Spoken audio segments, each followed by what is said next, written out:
എല്ലാവർക്കും നമസ്കാരം. ഞാൻ ഇന്ന് വന്നിരിക്കുന്നത് ചാമ്പയ്ക്ക വെച്ചുള്ള വൈൻ്റെ റെസിപ്പി ആയിട്ടാണ്. നമ്മുടെ ഗ്രേപ്പ് വൈനിനേക്കാൾ കിടിലൻ ടേസ്റ്റുള്ള ഒരു വൈനാണിത്. അപ്പോൾ ഒത്തിരി പേര് കമൻറ്റിലൂടെയും നേരിട്ടുമൊക്കെ ചാമ്പങ്ങ വൈൻ തയ്യാറാക്കുന്നത് കാണിക്കാമോ എന്ന് ചോദിച്ചിട്ടുണ്ടായിരുന്നു. അതുകൊണ്ടുകൂടിയാണ് ഈ സമയത്ത് ഈ വീഡിയോ ഇടുന്നത്. ഇപ്പോൾ ഈ കാണുന്നത് നമ്മുടെ വീട്ടുമുറ്റത്തെ ചാമ്പമരമാണ്. അതുപോലെ ഇതുവരെ ചാമ്പമരം നന്നായിട്ട് പൂക്കാതെയും കായ്ക്കാതെയൊക്കെ നിൽക്കുന്നതുണ്ടെങ്കിൽ 100% റിസൾട്ട് കിട്ടുന്ന ഒരു ഓർഗാനിക് സ്ലറി നമ്മുടെ ചാനലിൽ ഇട്ടിട്ടുണ്ട്. യാതൊരു കാശ് ചെലവുമില്ലാതെ നമ്മുടെ വീട്ടിൽ വെറുതെ കളയുന്ന സാധനങ്ങൾ ഉപയോഗിച്ചാണ് ഇത് തയ്യാറാക്കുന്നത്. കാരണം എൻ്റെ ഈ ചാമ്പമരം കുറച്ച് നാളായിട്ട് പൂക്കാതെയും കായ്ക്കാതെയൊക്കെ നിൽക്കുകയായിരുന്നു. അങ്ങനെയാണ് ഞാൻ ഈ സ്ലറി ഉണ്ടാക്കി ഒരു പ്രാവശ്യം ഒഴിച്ചു കൊടുത്ത് 1 മാസമൊക്കെ ആയപ്പോൾ തന്നെ ചാമ്പമരം പൂക്കാൻ തുടങ്ങിയിരുന്നു. അത്രയ്ക്കും റിസൾട്ട് കിട്ടിയിട്ടുള്ള ഒരു സ്ലറിയാണിത്. നിങ്ങൾക്ക് തീർച്ചയായും പരീക്ഷിച്ച് നോക്കാവുന്നതാണ്. അതിൻ്റെ ലിങ്ക് ഡിസ്ക്രിപ്ഷൻ ബോക്സിൽ കൊടുത്തേക്കാം. ചാമ്പയ്ക്ക എല്ലാവർക്കും അറിയാം, ഒരുപാട് നാളൊന്നും സൂക്ഷിച്ച് വെക്കാൻ പറ്റുന്ന ഒന്നല്ല. പക്ഷേ ഇതുപോലെ വൈന് ജാമൊക്കെ ഇട്ട് വെച്ചാൽ നമുക്ക് വർഷങ്ങളോളം കേടുകൂടാതെ പുറത്ത് സൂക്ഷിക്കാൻ പറ്റും. അപ്പോൾ നമുക്ക് ഈ ചാമ്പയ്ക്ക വൈൻ തയ്യാറാക്കുന്നത് എങ്ങനെയാണെന്ന് നോക്കാം. അപ്പോൾ ഞാനിവിടെ ചാമ്പയ്ക്ക പറിച്ചെടുത്തിട്ട് 2-3 പ്രാവശ്യം കഴുകിയെടുത്തതാണ്. ഇതൊരു 5 കിലോ ചാമ്പയ്ക്കയുണ്ട്. ഇനി ഇതിൻ്റെ അകത്തെ കുരുവൊക്കെ കളഞ്ഞതിന് ശേഷം കഷ്ണങ്ങളാക്കി എടുക്കണം. കഷ്ണങ്ങളാക്കിയതിന് ശേഷം 1-2 തവണ കൂടി ചാമ്പയ്ക്ക കഴുകിയെടുക്കണം. അപ്പോൾ നമ്മൾ ചാമ്പയ്ക്കയൊക്കെ ക്ലീൻ ചെയ്തതിന് ശേഷം 2 തവണ കൂടി കഴുകിയതിന് ശേഷം ഒരു അരമണിക്കൂർ വെയിലത്തിട്ടിരിക്കുകയാണ്. ചാമ്പയ്ക്കയിലുള്ള വെള്ളത്തിൻ്റെ അംശമൊക്കെ ഒന്ന് മാറി കിട്ടാൻ വേണ്ടിയിട്ടാണ്. ഈ സമയം നമുക്ക് വൈനിലേക്ക് ചേർക്കേണ്ട വെള്ളം തിളപ്പിച്ച് ആറാൻ വെക്കണം. നമുക്കിവിടെ 5 കിലോ ചാമ്പയ്ക്കയാണ് പറിച്ചത്. പക്ഷേ ക്ലീൻ ചെയ്തതിന് ശേഷം ഒരു 4 കിലോ ചാമ്പയ്ക്കയാണ് ഉള്ളത്. ചാമ്പയ്ക്കയിൽ വാട്ടർ കണ്ടൻറ്റ് കൂടുതലുള്ളത് കൊണ്ടും എൻ്റെ ഈ ചാമ്പങ്ങയ്ക്ക് കളർ കുറവുള്ളത് കൊണ്ടും ഞാനിവിടെ 4 കിലോ ചാമ്പങ്ങയിലേക്ക് 2 കിലോ കൽക്കണ്ടവും 2 ലിറ്റർ വെള്ളവും എന്ന കണക്കിലാണ് ചേർക്കുന്നത്. അതായത് എത്രയാണോ ചാമ്പയ്ക്ക എടുക്കുന്നത് അതിൻ്റെ നേർപകുതി എന്ന അളവിലാണ് എടുക്കുന്നത്. നിങ്ങൾക്ക് വേണമെങ്കിൽ വെള്ളത്തിൻ്റെയും മധുരത്തിൻ്റെയും അളവ് കൂട്ടിയെടുക്കാം. അതായത് 1 കിലോ ചാമ്പങ്ങയ്ക്ക് 1 കിലോ കൽക്കണ്ടം അല്ലെങ്കിൽ പഞ്ചസാര ചേർക്കാം. അതുപോലെ 1 ലിറ്റർ വെള്ളവും എന്ന അളവിൽ എടുക്കാവുന്നതാണ്. പക്ഷേ ഞാൻ വൈനിടുമ്പോൾ വളരെ കുറച്ച് മധുരം മാത്രമേ ചേർക്കാറുള്ളൂ. കാരണം മധുരം കൂടുതൽ ചേർത്താൽ അതൊരു വൈനായിട്ട് നമുക്ക് ഫീൽ ചെയ്യുകയില്ല. നേരെ മറിച്ച് ഒരു ജ്യൂസ് കുടിക്കുന്ന ഒരു പ്രതീതി മാത്രമേ കിട്ടുകയുള്ളൂ. അതുപോലെ മധുരം കൂടുതൽ ചേർത്താൽ വീര്യം കുറയാനും കാരണമാകും. എൻ്റെ ഒരു എക്സ്പീരിയൻസിലാണ് ഞാൻ ഈ പറയുന്നത്. ഞാൻ ഇതിനു മുമ്പ് ഇട്ട വൈൻ്റെയൊക്കെ ലിങ്ക് ഡിസ്ക്രിപ്ഷൻ ബോക്സിൽ കൊടുത്തേക്കാം. എല്ലാ വൈനും അടിപൊളി വൈനാണ്. നിങ്ങൾക്ക് പരീക്ഷിച്ച് നോക്കാവുന്നതാണ്. ഇപ്പോൾ വെള്ളം തിളയ്ക്കാൻ തുടങ്ങിയിട്ടുണ്ട്. നമുക്ക് കൽക്കണ്ടം ചേർത്ത് കൊടുക്കാം.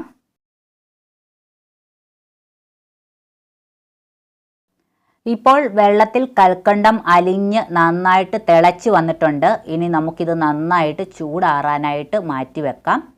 ഒരു അരമണിക്കൂറിന് ശേഷം ചാമ്പങ്ങ വെയിലത്ത് നിന്ന് വാരി എടുത്തിട്ടുണ്ട്. ഇനി നമുക്ക് വൈൻ ഇടാൻ തുടങ്ങാം. ഇതുപോലത്തെ ചില്ലു കുപ്പിയാണ് എടുത്തിരിക്കുന്നത്.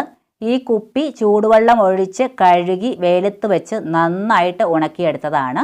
ഇനി നമുക്ക് ഇതിലേക്ക് ചാമ്പയ്ക്ക ഇട്ട് കൊടുക്കാം. ഞാനിവിടെ 2 കുപ്പിയിലായിട്ട് 4 കിലോ ചാമ്പയ്ക്കയും ഇട്ട് കൊടുത്തിട്ടുണ്ട്. ഇനി നമുക്കിത് ഒട്ടും ഈർപ്പമില്ലാത്ത തടിത്തവി വെച്ച് ഒന്ന് ഉടച്ചു കൊടുക്കാം. നിങ്ങൾക്ക് വേണമെങ്കിൽ ഈ ചാമ്പങ്ങ മിക്സിയിലിട്ടൊന്ന് ക്രഷ് ചെയ്തതിന് ശേഷം കുപ്പിയിലേക്ക് ഇട്ട് കൊടുത്താലും മതി. ഇനി നമുക്കിതിലേക്ക് കഴുകി ഉണക്കി വെച്ചിരിക്കുന്ന 100 ഗ്രാം ഗോതമ്പ് ചേർത്ത് കൊടുക്കാം. ഞാനിവിടെ ഗോതമ്പ് നുറുക്കാണ് ചേർത്ത് കൊടുത്തിരിക്കുന്നത്. നിങ്ങൾക്ക് ഈ ഗോതമ്പ് നുറുക്ക് ഒരു കിഴിയിൽ കെട്ടിയതിന് ശേഷം ഇതിലേക്ക് ഇട്ട് കൊടുത്താലും മതി.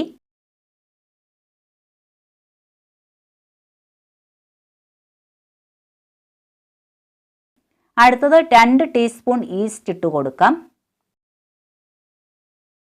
ഇനി ഇതിലേക്ക് 2 പീസ് കറുവാപ്പട്ട, 5-6 ഗ്രാമ്പു, 3-4 ഏലക്ക ഇവ ഇട്ട് കൊടുക്കാം.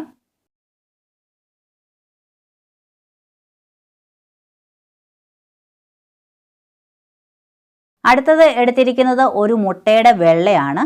ഇത് നന്നായി അടിച്ച് പതപ്പിച്ചതിന് ശേഷം 2ലും കുറേശ്ശെ ഒഴിച്ചു കൊടുക്കാം. മുട്ട ഓപ്ഷണലാണ്. ഇത് ചേർത്താൽ കുറച്ചുകൂടി വൈൻ നന്നായിട്ട് ശുദ്ധീകരിച്ച് നല്ല ക്ലിയർ വൈനായിട്ട് കിട്ടാൻ സഹായിക്കും. കൂടാതെ വൈനിൽ നിന്ന് ടാനിനുകളും മറ്റു കണങ്ങളും നീക്കം ചെയ്യാനും മുട്ടയുടെ വെള്ള സഹായിക്കും. ഇനി നമുക്ക് ഈ 2 കുപ്പിയിലേക്കും തിളപ്പിച്ചാറിയ വെള്ളം ഒഴിച്ചു കൊടുക്കാം. അതിനുശേഷം നമുക്കിത് നന്നായിട്ട് ഒന്ന് ഇളക്കി കൊടുക്കാം. ഇനി നമ്മളിത് 21 ദിവസം കഴിഞ്ഞേ ഓപ്പൺ ചെയ്യുകയുള്ളൂ. അതുകൊണ്ട് നന്നായിട്ട് മിക്സ് ആക്കാം. വൈന് ഡെയിലി അല്ലെങ്കിൽ ഒന്നിടവിട്ട ദിവസം ഇളക്കണമെന്ന് പറയുന്നത് പഞ്ചസാര നേരിട്ട് വൈനിലേക്ക് ഇട്ട് കൊടുക്കുമ്പോൾ നമ്മളത് ഡെയിലി ഇളക്കി കൊടുത്താൽ മാത്രമേ പഞ്ചസാര അലിഞ്ഞു ചേരുകയുള്ളൂ. അല്ലെങ്കിൽ പഞ്ചസാര അടിയിൽ അടിഞ്ഞു കിടക്കും. നമ്മളിവിടെ കൽക്കണ്ടം വെള്ളത്തിൽ അലിയിച്ചതിന് ശേഷം ചേർക്കുന്നത് കൊണ്ട് വൈന് ഡെയിലി ഇളക്കി കൊടുക്കേണ്ട ആവശ്യമില്ല. ഇനി നമുക്ക് നല്ല ക്ലീൻ ആൻഡ് ഡ്രൈ ആയിട്ടുള്ള തുണി വെച്ച് കെട്ടിയതിന് ശേഷം അടപ്പ് വെച്ച് ജസ്റ്റ് ഒന്ന് അടച്ചു കൊടുത്തതിന് ശേഷം അധികം കാറ്റും വെളിച്ചമൊന്നും അടിക്കാത്ത ഒരു ഡാർക്ക് ഏരിയയിലേക്ക് മാറ്റി വെക്കാം. ഇപ്പോൾ ഒരു 21 ദിവസമായി. നമുക്ക് തുറന്നു നോക്കാം. ഇനി നമുക്കിത് ഒട്ടും നനവില്ലാത്ത ഒരു തടിത്തവി വെച്ച് നന്നായിട്ട് ഇളക്കി കൊടുക്കാം. നമ്മളിത് ഇട്ട് വെച്ചിട്ട് ഇതുവരെ ഇളക്കി കൊടുത്തിട്ടില്ല. അതുകൊണ്ട് നന്നായിട്ടൊന്ന് മിക്സ് ആക്കിയതിന് ശേഷം അരിച്ചെടുക്കാം. ഇപ്പോൾ നല്ല അടിപൊളി വീര്യമുള്ള വൈൻ്റെ സ്മെല്ലാണ് വരുന്നത്. കുട്ടികൾക്കൊക്കെ കൊടുക്കാനാണെങ്കിൽ ഇതിലെ ഗോതമ്പ് ഒഴിവാക്കിയിട്ട് ഈസ്റ്റ് മാത്രം ചേർത്താൽ മതി. ഒട്ടും വീര്യം ഉണ്ടാവില്ല. ഇനി നമുക്കിത് ക്ലീൻ ആൻഡ് ഡ്രൈ ആയിട്ടുള്ള ഒരു പാത്രത്തിലേക്ക് മസ്ലിൻ തുണിയോ അല്ലെങ്കിൽ തോർത്തോ ഉപയോഗിച്ച് ഇതുപോലെ കെട്ടിയതിന് ശേഷം നമുക്ക് ഈ വൈന് അരിച്ചെടുക്കാം. ഇപ്പോൾ നമ്മൾ മുഴുവൻ വൈനും അരിച്ചെടുത്തിട്ടുണ്ട്. ഈ അരിച്ചെടുത്ത വൈന് നമുക്ക് വൈൻ ഇട്ട് വെച്ച സെയിം കുപ്പി ഉണങ്ങിയ തുണി വെച്ച് തുടച്ചതിന് ശേഷം ഈ വൈന് ഒഴിച്ചു വെക്കാം. അല്ലെങ്കിൽ കഴുകി ഉണക്കി വെച്ചിരിക്കുന്ന മറ്റൊരു കുപ്പിയിലേക്ക് വേണമെങ്കിലും ഒഴിച്ചു വെക്കാം. ഇനി നമുക്കിത് വീണ്ടും മൂടി വെച്ചതിന് ശേഷം ഒരാഴ്ച അനക്കാതെ വെക്കുകയാണെങ്കിൽ വൈൻ നല്ല തെളിഞ്ഞ് ക്ലിയർ ആയിട്ട് കിട്ടുന്നതായിരിക്കും.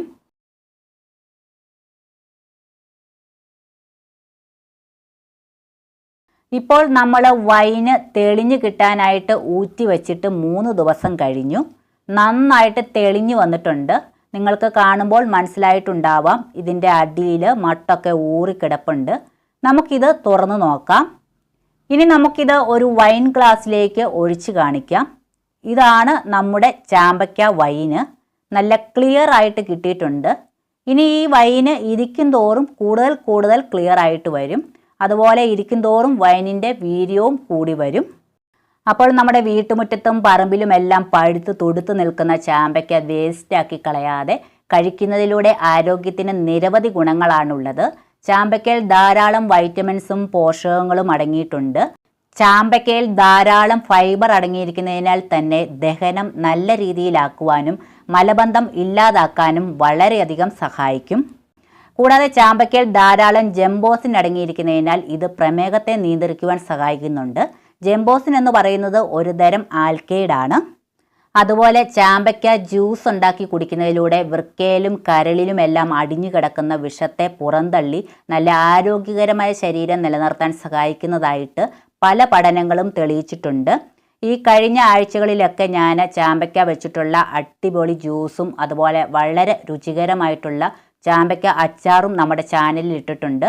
അതിൻ്റെയൊക്കെ ലിങ്ക് ഡിസ്ക്രിപ്ഷൻ ബോക്സിൽ കൊടുത്തേക്കാം. അപ്പോൾ എല്ലാവരും ട്രൈ ചെയ്ത് നോക്കിയിട്ട് ഫീഡ്ബാക്ക്സ് അറിയിക്കാൻ മറക്കരുത്. അപ്പോൾ ഈ വീഡിയോ ഇഷ്ടമായാൽ ലൈക്ക് ചെയ്യാനും ഷെയർ ചെയ്യാനും മറക്കരുത്. അപ്പോൾ മറ്റൊരു നല്ല വീഡിയോയുമായിട്ട് വീണ്ടും വരാം.